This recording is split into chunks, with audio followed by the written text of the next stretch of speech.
Hollywood war epics of the 1950s still get remembered. Britain's don't, which is a shame really because these movies had real veterans in the cast, actual hurricanes on screen, and even naval tactics so accurate the Royal Navy used them for training. These films got buried over time, but they're still some of the best war movies ever made. By the time the Colditz Story came out, American critics were already calling camp escape films routine, but this one still stands out for all the right reasons. The film brings the infamous Colditz Castle to life, a medieval fortress in Germany, turned by the Nazis into an escape-proof prison for Allied officers. The story follows the British officers inside Colditz, focusing on Pat Reed, played by John Mills, who becomes the escape officer for the British contingent. They spend their days working up escape schemes, juggling alliances and rivalries with the French, Dutch, Polish prisoners, trying not to get in each other's way. The whole thing is built on real history. Major Pat Reed himself escaped Colditz, wrote the memoir, and then served as the technical advisor for the film. That's why the tactics and details in the movie ring true. He was right there on set making sure they got it right. And there's no grimness on this movie, deliberately so. Director Guy Hamilton, who'd later do Goldfinger, kept the tone light, almost caper-like. Colditz could be dramatic but also filled with comical mischief as different nationalities outsmarted their captors. Angels 1-5 was the first British film after World War II to tackle the Battle of Britain head-on. It's a Royal Air Force drama, moving between action in the skies and the tension of the operations rooms below. The story follows Septic Baird, John Gregson, a young pilot whose first day goes about as badly as possible. He crash lands his Hurricane and ends up grounded with an injury. While he recovers, he's reassigned to work in sector ops under the stern group Captain Small, played by Jack Hawkins. Through Baird's eyes, you see how the battle really worked. Enemy raids plotted in real Royal Air Force operations rooms, actual hurricanes scrambling for takeoff, pilots feeling the pressure. That level of realism wasn't by accident.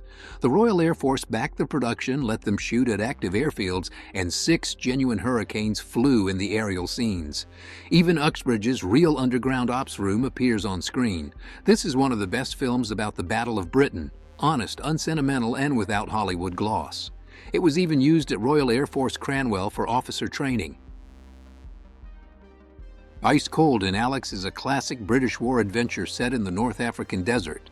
John Mills plays Captain Anson, a tired British officer with a well-earned thirst for gin, tasked with leading a small group, 2 nurses plus the mysterious Afrikaans officer Van der Poel across the Sahara to Alexandria. They got nothing but a battered ambulance named Katie.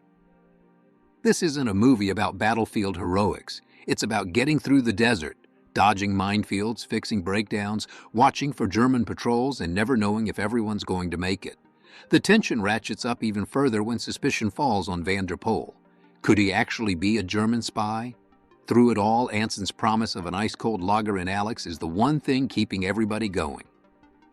Actors later looked back on the film with pride.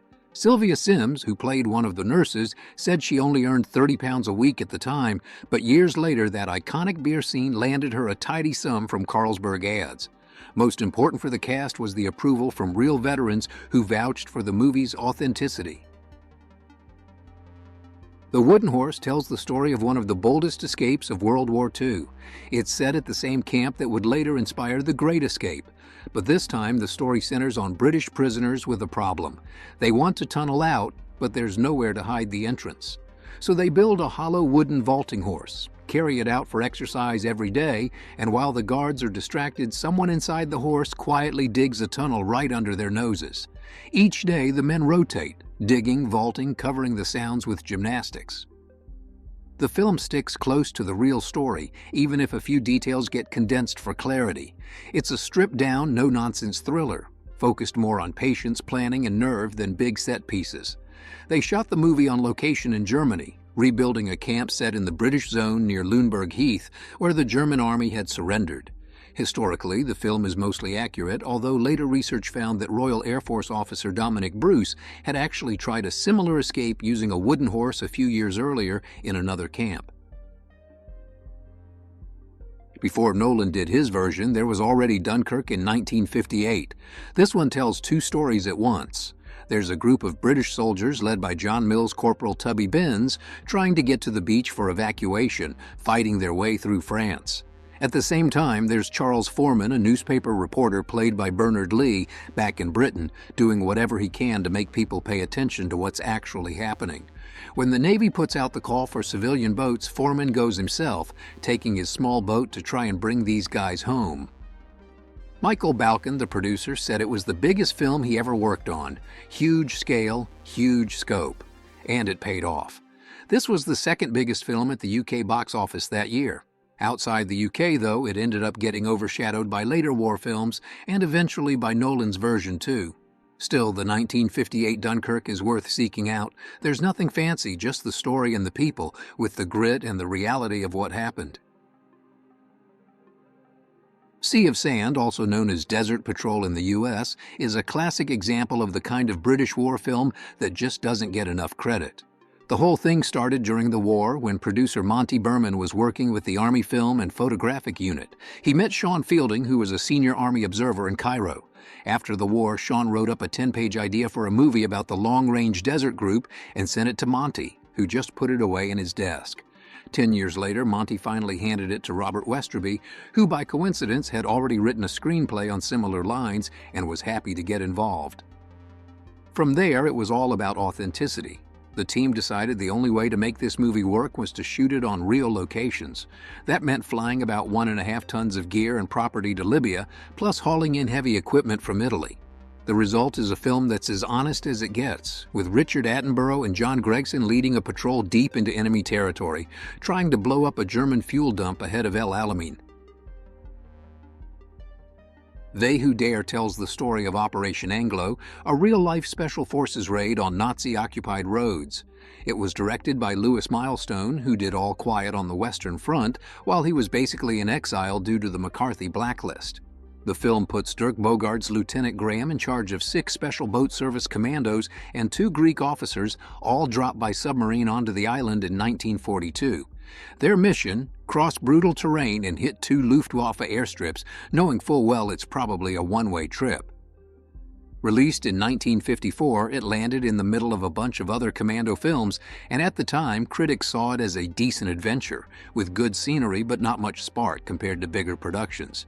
It didn't break new ground, partly because by then audiences had seen a bunch of these daring raid movies, but it's still very well worth watching, if only for the fact that Bogart and Denholm Elliott, who plays his second-in-command, were both real war veterans.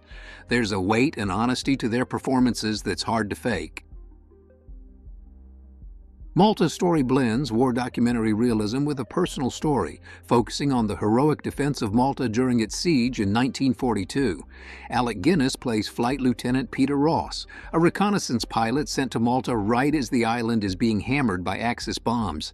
The film tracks the real desperation of those defending Malta, dwindling fuel, constant air raids, and it also weaves in a romance between Ross and a local woman, Maria, whose family is suffering through the Blitz. In Britain, Malta Story was a big deal, one of the top box office draws of 1953 thanks to a strong cast. Guinness just coming off The Lavender Hill, Mob, Jack Hawkins already known for war roles, and the true story at its core. Critics at the time were more muted, calling it fairly average, but among war film fans it's kept a solid reputation for its historical accuracy. Filming on location in Malta added to the authenticity.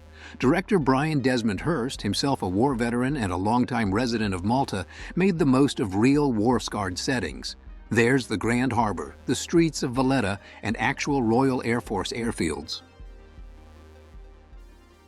Adapted from Nicholas Monserrat's acclaimed novel, this movie is an honest look at the Battle of the Atlantic through the eyes of a Royal Navy escort crew. Jack Hawkins leads as Commander Erickson, a former merchant skipper given command of the corvette Compass Rose. The crew faces not just German U-boats, but the full misery of Atlantic storms, endless tension, and the moral toll of command. One of the film's most unforgettable moments is Erickson's terrible choice, whether to drop depth charges on a U-boat hiding among shipwreck survivors, knowing it'll kill fellow Brits in the water. James Holland, the World War II historian, calls The Cruel Sea flawless in its historical detail. With real veterans as actors and actual ships on screen, everything's absolutely spot on. The film's unsentimental tone, semi-documentary style, and Jack Hawkins' voiceover all add up to one of the most authentic war movies ever made. The movie was a box office hit in Britain and holds a 100% rating on Rotten Tomatoes to this day. From the same author as The Cruel Sea, The Ship That Died of Shame takes things in a different direction. Post-war Britain. 3 former Royal Navy comrades, played by Richard Attenborough, George Baker, and Bill Owen, buy their beloved wartime motor gun boat and end up smuggling goods to get by in peacetime. It starts small, wine, cigarettes, but the jobs get darker. Guns, fugitives, counterfeit money, all under the influence of a shady ex-major. As the crew slips further into crime, the boat itself almost becomes a character, starting to die of shame and breaking down mysteriously during the worst jobs. The movie's not a masterpiece, but it's got that post-war honesty and the sense that the battle didn't really end when the shooting stopped. There's plenty of energy here. Attenborough's performance in particular stands out, even if the film has some pacing issues and shifts tone a few times.